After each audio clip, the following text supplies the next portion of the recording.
Arrange marriage वाली बहू के पति के 150 चक्कर। अरे बहू, आज क्या बनाया है?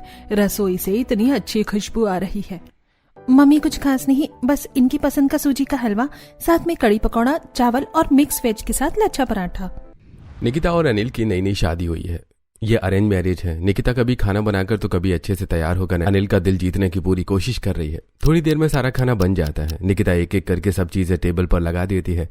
घर के सभी लोग नाश्ते के लिए आते हैं। अरे वाह भाभी, आज तो आपने सारे पकवान भैया की पसंद के ही बनाए हैं।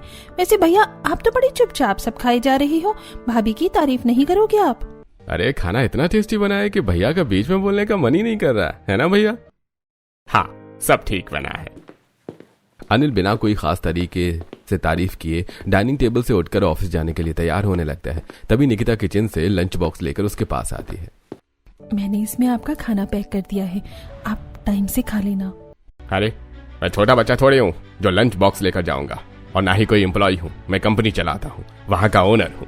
मेरे ऑफिस में अच्छी खासी कैंटीन है, वहीं से खा लूंगा। तुम ये टिपिकल वाइफ वाला काम मत किया करो।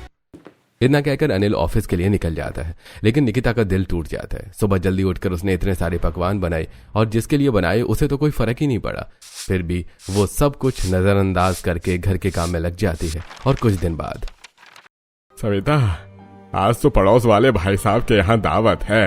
उनकी छोटी सी गुड़िया का जन्मदिन है, उन्होंने डिनर पर बुलाया है। अच्छा कि आपने बता दिया, वरना मैं तो अभी खाने की तैयारी में लग जाती। हाँ, हमारी बहू बहुत अच्छी है, सब काम टाइम से कर लेती है, वरना सामने वालों के यहाँ तो रात 12 बजे तक बर्तनों की आवाज आती रहती है। सास ससुर अपनी बहू से बहुत खुश हैं। उन्हें लगता है कि निकिता में एक अच्छी और संस्कारी बहू के सारे गुण हैं। थोड़ी देर बाद, बेटा, आज डिनर सामने वालों के घर में है, तुम कुछ मत बनाना, बस अच्छे से तैयार हो जाना। सब लोग देखेंगे कि सविता की नई बहू कैसी है। यह सुनकर निकिता खुश हो जाती है। मैं तो वैसे भी आज अच्छे से तैयार होने वाली थी। देखो, बहाना भी मिल गया, शाम तक ये भी आ जाएंगे, मुझे ऐसे तैयार देखकर खुश हो जाएंगे। निकिता रोज पिंक रंग की खूबसूरत साड़ी पहनती है, अच्छा सा हेयर स्टाइल बनाती है और पूरा मेकअप करके गुनगुनाने लगती है। सजना तेरे लिए सजना, ये चूड़ी कंगना। आवाज सुनकर पूजा वहां आ जाती है। वाह भाभी, किसी की नजर न लगी, आप तो बहुत खूबसूरत लग रही हो। जन्मदिन में जाना तो बस बहाना है, असल में आप भैया के लिए तैयार हुई हो ना? पूजा की बात सुनकर निकिता शर्मा जाती है। सभी लोग पड़ोसी के घर जाते हैं, केक कटता है, सब लोग बच्ची को ढेर सारे गिफ्ट देते हैं। रात के 8 बज चुके हैं, लेकिन अनिल अभी तक नहीं आया। रोहित, मैंने कितनी बार कहा है तू अनिल के काम में मदद किया कर, उसकी कंपनी ज्वाइन कर ले। देख उसके कंधों पर कितना बोझ है, न खाने का ध्यान है न आराम का। 8 बज गए हैं, अभी तक घर नहीं आया। पापा, हर वक्त मुझे क्यों सुनाते रहते हो? भैया को काम के अलावा और भी तो काम होते हैं। रोहित वहां से चला जाता है। उधर निकिता बेसब्री से अनिल का इंतजार कर रही होती है। थोड़ी देर बाद, निकिता, मैं बहुत थक गया हूँ, ये लाइट ऑफ कर दो प्लीज, मुझे बहुत नींद आ रही है। पर मैं कुछ नहीं, लाइट बंद कर दो, मुझे सोने दो। निकिता कुछ नहीं कह पाती। वो लाइट बंद कर देती है, हल्की सी रोशनी में अपना मेकअप उतारती है, कपड़े बदलती है और चुपचाप सो जाती है। कुछ दिन बाद, अरे पापा, वो जयपुर वाला जो प्रोजेक्ट चल रहा था ना, वो फाइनल हो गया है। क्लाइंट के साथ एक जरूरी मीटिंग है, तो मुझे कुछ दिनों के लिए जयपुर जाना पड़ेगा। बेटा, ये काम किसी और को दे दे। अभी तुम्हारी नई नई शादी हुई है, अगर तुम ऐसे शहर से बाहर रहोगे तो बहू क्या सोचेगी? भैया, आप एक काम करो ना, भाभी को भी साथ ले जाओ। वैसे भी जयपुर पिंक सिटी है, घूमने की बहुत जगह है। इसी बहाने आपका हनीमून भी हो जाएगा और मीटिंग भी। बहुत बेकार आइडिया है। मैं अपनी पर्सनल और प्रोफेशनल लाइफ अलग रखता हूँ। मैं वहां हनीमून मनाने नहीं, प्रोजेक्ट फाइनल करने जा रहा हूँ। यह कहकर अनिल सीधे अपने कमरे में चला जाता है और निकिता को इस बारे में कुछ भी नहीं बताता। लेकिन निकिता पीछे से ही सारी बातें सुन लेती है। अगली सुबह होती है। आज निकिता के चेहरे पर एक अलग सी उदासी है। दरअसल अनिल शहर से बाहर जो जा रहा है, वो अनिल के लिए कॉफी बनाकर कमरे में ले जाती है। निकिता के उदास होने के बावजूद भी अनिल उसे कुछ नहीं पूछता। थोड़ा रुककर निकिता बोलती है, आप कितने दिनों के लिए जा रहे हो? प्लीज थोड़ा जल्दी आ जाना। मैं आपके बिना कैसे रहूंगी? मेरा आपके बिना मन नहीं लगेगा। ये तुम कैसी बच्चों वाली बातें कर रही हो? मैं क्या हर वक्त तुम्हारे पास बैठा रहता हूँ जो तुम्हारे बिना मेरे बिना मन नहीं लगेगा? और क्या तुम्हारा मन लगाने के लिए काम छोड़ दूं? नहीं, मेरा वो मतलब नहीं है। हाँ, जो भी मतलब हो। चलो ठीक है, मैं जा रहा हूँ। अनिल निकिता की बातों पर सही तरह से ध्यान भी नहीं देता। वो अपना बैग उठाता है और घर वालों को बाय बोलकर चला जाता है।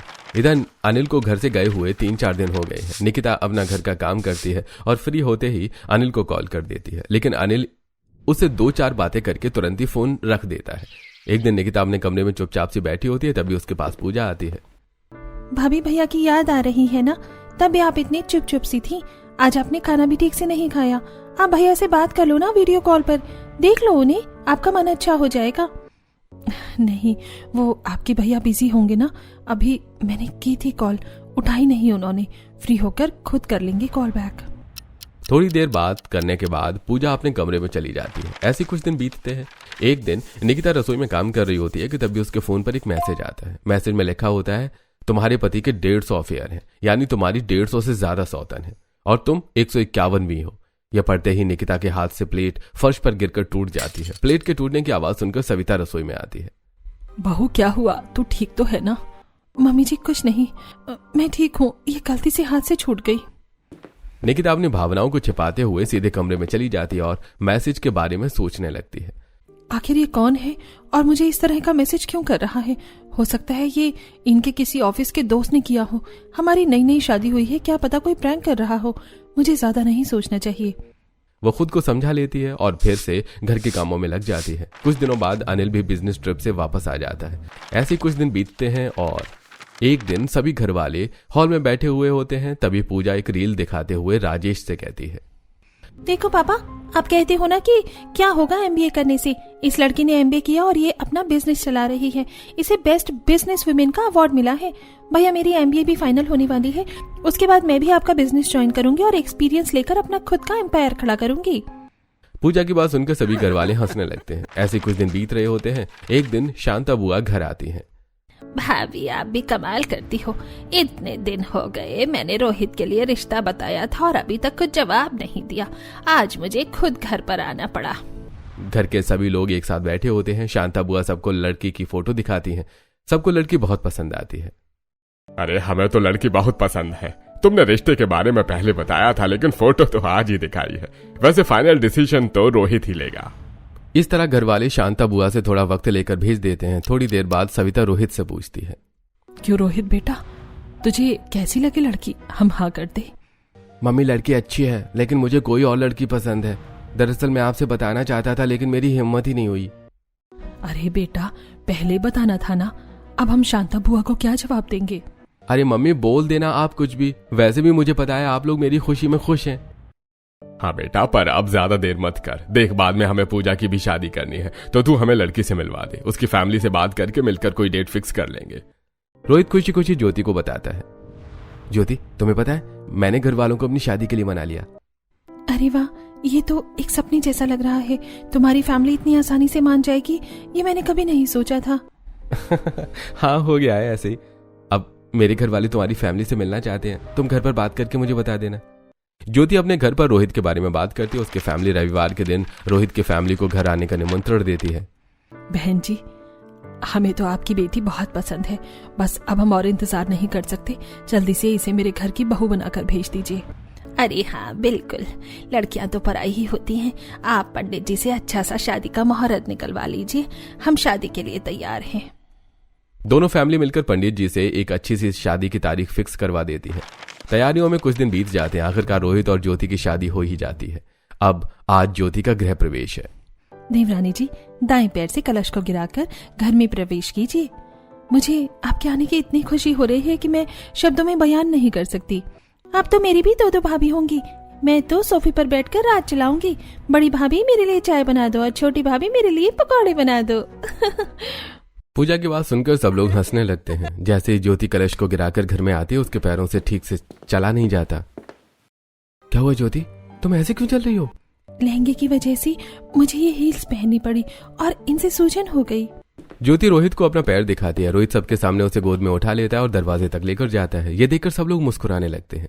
रात बहुत हो जाती है। सब अपने अपने कमरे में सोने चले जाते हैं। अगली सुबह हर रोज की तरह निकिता सुबह जल्दी उठती है, नहाकर मंदिर में पूजा आरती करती है, सबको जोत धूप देती है और फिर सास ससुर के लिए चाय बनाती है। सभी हॉल में बैठे होते हैं। तभी ज्योति खूबसूरत ब्लू रंग की साड़ी पहनकर नीचे आती है। उसे देखकर रोहित शाहरुख खान की तरह एक्टिंग करता है।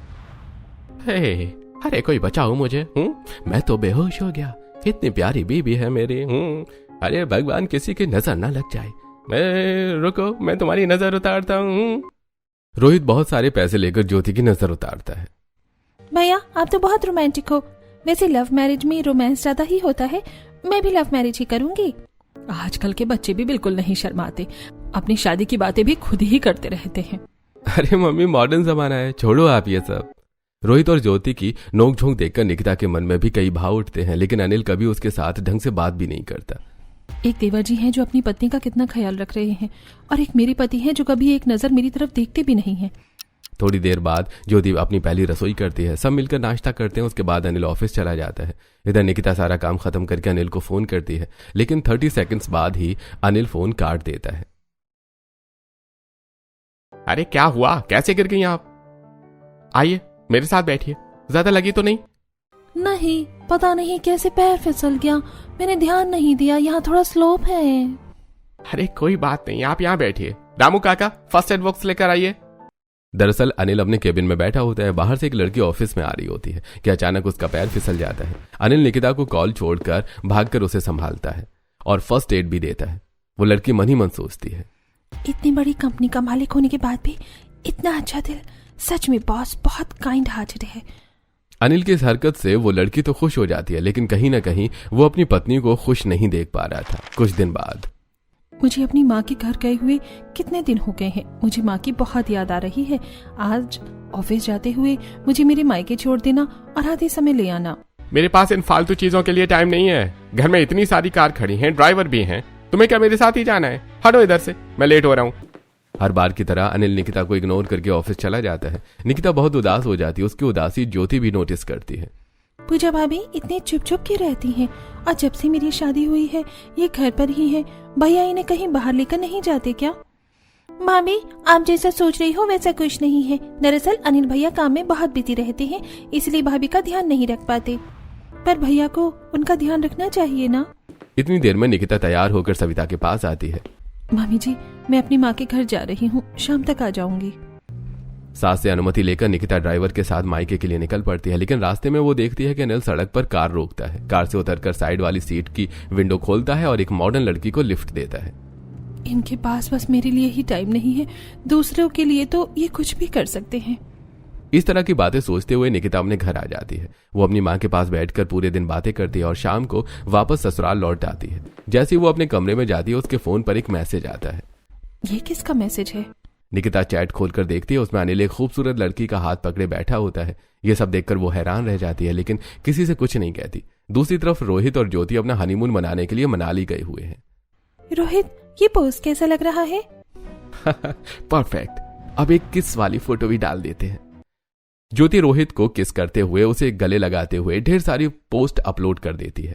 एक वीडियो में रोहित उसे गोद में उठाए हुए नजर आता है। ये सब देखकर निकिता मन ही मन सोचती है, सही कहते हैं लोग, लव मैरिज में ही समझदारी और प्यार होता है। अरेंज मैरिज तो बस एक समझौता है। आखिर इस समझौते की शादी को मैं कब तक निभाऊंगी? ऐसे ख्याल उसके मन में रोज आते हैं, लेकिन वो उन्हें नजरअंदाज करके अपने रिश्ते पर ध्यान देती है। कुछ दिन बाद, अनिल तुम्हें पता है ना, मेरी बचपन की दोस्त राधा की शादी फिक्स हो गई है। नेक्स्ट फ्राइडे उसकी शादी है, मुझे जाना है और तुम्हें मेरे साथ चलना पड़ेगा। हाँ देखूंगा अगर टाइम होगा तो। और शॉपिंग कब कराओगे? अभी बिल्कुल भी फ्री नहीं हूँ, तुम मम्मी या पूजा के साथ जाकर शॉपिंग कर लो। हर बार की तरह अनिल साफ शब्दों में मना करके ऑफिस के लिए निकल जाता है। निकिता बिना कुछ कहे उसे जाने देती है और उदास होकर कमरे में बैठ जाती है। अनिल के जाने के बाद पूजा कमरे में आती है। भाभी अच्छा हुआ आप भैया के साथ शॉपिंग करने नहीं गई, इनकी लड़कियों के मामले में पसंद बहुत बेकार है। पूजा की बात सुनकर निकिता हंस पड़ती है। दोनों नंद भाभी शॉपिंग के लिए निकल जाती हैं, लेकिन जैसे ही वो मॉल में एंट्री करती हैं, सामने अनिल एक लड़की के साथ बैठा खाना खा रहा होता है, फिर टिश्यू से उसका मुंह साफ कर रहा होता है। ये सब देखकर निकिता के तन बदन में आग लग जाती है। हो सकता है कोई क्लाइंट हो, लेकिन क्लाइंट के साथ इतना पर्सनल होने की क्या जरूरत है? और डिनर कौन ऑफर करता है क्लाइंट को? बहुत सारे सवाल उसके मन में उठते हैं, लेकिन वो खुद को संभाल लेती है और पूजा के साथ घर लौट आती है। इधर रोहित और ज्योति भी हनीमून से वापस आ चुके हैं। एक रात 11 बजे रोहित चुपके से घर में एंट्री करता है। उसके हाथ में आइसक्रीम होती है। अरे देवर जी, इतनी रात को कहाँ से आ रहे हो? सब ठीक तो है ना? भाभी किसी को बताना मत प्लीज। ये ज्योति को आइसक्रीम की क्रेविंग हो रही थी और उसकी क्रेविंग तो मुझे पूरी करनी ही है ना। रोहित के ये छोटे छोटे प्रयास देखकर निकिता का दिल भर आता है। काश मेरा पति भी मेरे लिए ऐसे ही आइसक्रीम लेकर आए, मेरी छोटी छोटी ख्वाहिशों का ख्याल रखे। भगवान ऐसा कब हो। थोड़ी देर बाद वो अपने कमरे में जाकर सो जाती है। सुबह जैसे ही वो फोन खोलती है, एक खूबसूरत लड़की के साथ अनिल की तस्वीर सामने आती है। तुम्हारा पति केवल तुम्हारे लिए बिजी है, लेकिन मेरे लिए हमेशा फ्री। आज उसने मुझे पूरे 2 लाख की शॉपिंग कराई। 2 लाख? मुझे तो कभी 10 रुपए का भी कुछ नहीं दिलाया। आखिर ये कौन है जिस पर 2 लाख खर्च किए जा रहे हैं, और इसे ये सब कैसे पता? आखिर ये मुझे क्या कहना चाहती है? जरूर अनिल जी मुझसे कुछ छुपा रहे हैं, लेकिन क्यों और क्या? उसके होश उड़ जाते हैं, लेकिन आज उसके दोस्त की शादी है, इसलिए वो ज्यादा रिएक्ट नहीं करती। अनिल, आपको याद है ना आज राधा की शादी है? शॉपिंग करने तो आप मुझे लेकर नहीं गए, पर आज आप शादी में चल रही हो ना? नहीं, बहुत काम है। आज उन क्लाइंट से मिलना है, डील कंप्लीट करनी है। तो मैं एक काम करो, घर में बहुत सारी कार खड़ी हैं, ड्राइवर भी हैं, मैं बोल दूंगा उनके साथ चली जाना। निकिता बेचारी हर बार की तरह अपना उदास चेहरा बनाकर बैठ जाती है, और इस बार भी उसे ड्राइवर के साथ ही शादी में जाना पड़ता है। जैसे वो वेन्यू पर एंट्री करती है, सामने दूसरे मैरिज होम में खड़ी अनिल की कार पर उसकी नजर पड़ती है। मुझे तो कह रहे थे टाइम नहीं है, और यहाँ? तभी अनिल उसी खूबसूरत लड़की के साथ बाहर आता है और उसे कार में बिठाकर ले जाता है। बस बहुत हो गया। शादी से लौटते हुई निकिता का गुस्सा घर वालों के सामने फूट पड़ता है। बस बहुत हो गया, मैं ये शादी अब और नहीं निभा सकती। शादी 2 दिलों का रिश्ता होती है, लेकिन यहाँ तो मैं अकेली ही इस रिश्ते का बोझ उठा रही हूँ। उसकी बातें सुनकर सब हैरान रह जाते हैं। क्या हुआ बहू, ऐसा क्यों कह रही है? मम्मी जी, मेरे लिए इनके पास टाइम नहीं है, लेकिन दूसरी लड़कियों को कार में घुमाते हैं, मॉल में खाना खिलाते हैं, शादियों में जाते हैं, घर तक छोड़कर आते हैं। अगर इनके इतने अफेयर चल रहे हैं तो मुझसे शादी क्यों की? तभी राजेश बोल पड़ते हैं। बेटा, तुम्हें गलत फहमी हुई है, हमारा बेटा ऐसा नहीं है। निकिता, मैं सच में बहुत बिजी रहता हूँ, तुम्हें टाइम नहीं दे पाता, लेकिन इसका मतलब ये नहीं है कि मेरे अफेयर है। मैंने सिर्फ तुमसे शादी की है, मेरी तो कोई गर्लफ्रेंड भी नहीं है। अनिल की बात सुनकर निकिता फोन खोलती है। अगर ये सच बोल रहे हैं तो फिर ये क्या है? ये मैसेज कौन भेज रहा है? कौन है जो पल पल की खबर रखता है और मुझे धमकी देता है कि वो मेरा घर नहीं बसने देगा? निकिता की आवाज गुस्से और दर्द से कांप रही थी।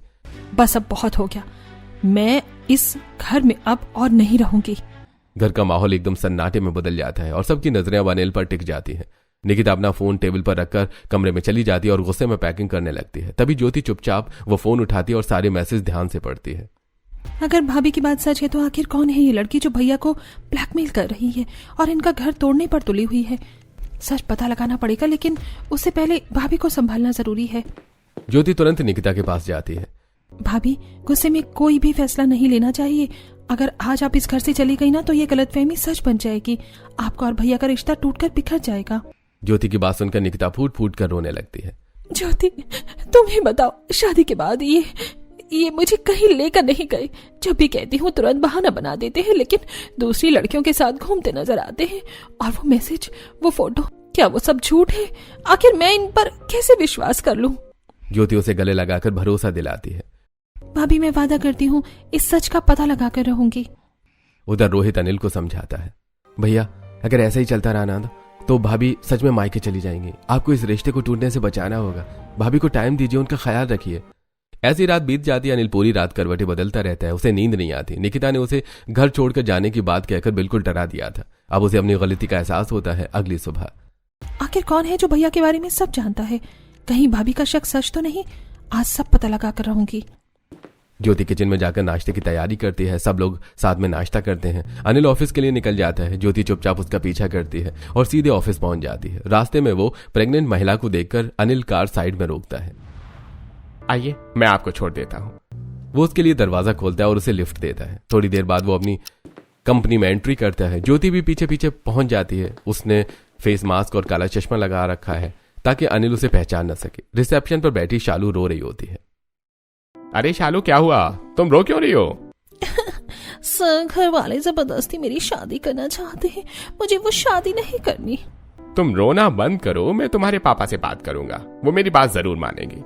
अनिल उसे समझाता है, हिम्मत देता है और इमोशनल सपोर्ट करता है। ये देखकर ज्योति थोड़ी हैरान तो होती है, लेकिन अभी वो सिर्फ चीजें ऑब्जर्व कर रही है। कुछ देर बाद एक लड़की अनिल के कैबिन में जाती है। दरवाजा खोलते ही उसका पैर फिसल जाता है। अनिल तुरंत अपनी कुर्सी से उठकर उसे गिरने से बचा लेता है। ज्योति तुरंत उस पल को फोटो में क्लिक कर लेती है। तस्वीर बिल्कुल रोमांटिक एंगल से लगती है।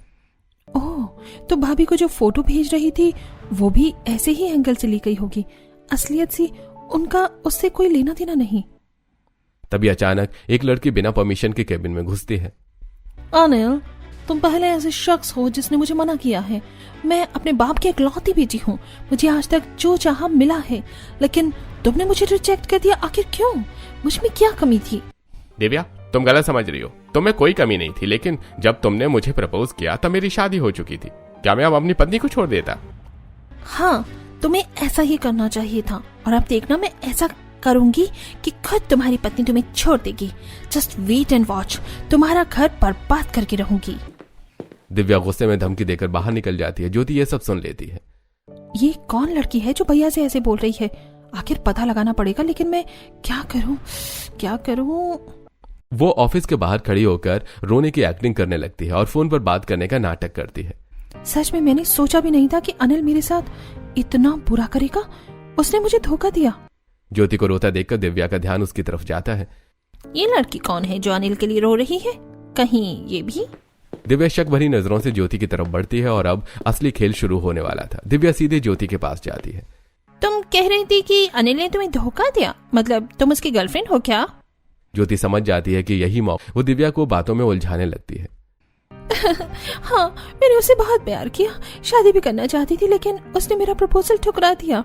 दिव्या के चेहरे पर गुस्सा साफ दिखाई देने लगता है और वो गुस्से में सब कुछ ज्योति को बता देती है। तो उसने तुम्हें भी मना किया है, इसकी सजा तो मैं अब देकर रहूंगी।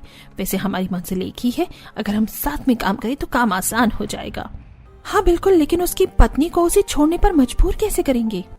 अरे बड़ा आसान है, शायद उसकी पत्नी तो अब तक उसे छोड़ने का फैसला भी कर चुकी होगी। आखिर ये इंसान हमारे साथ इतना बुरा करके खुद चैन की जिंदगी कैसे जी सकता है? कैसे? क्या सच में ऐसा हो सकता है? दिव्या मन ही मन सोचती है। तुमने दिव्या से पंगा लिया है अनिल, अब देखना इसका अंजाम कितना बुरा होगा।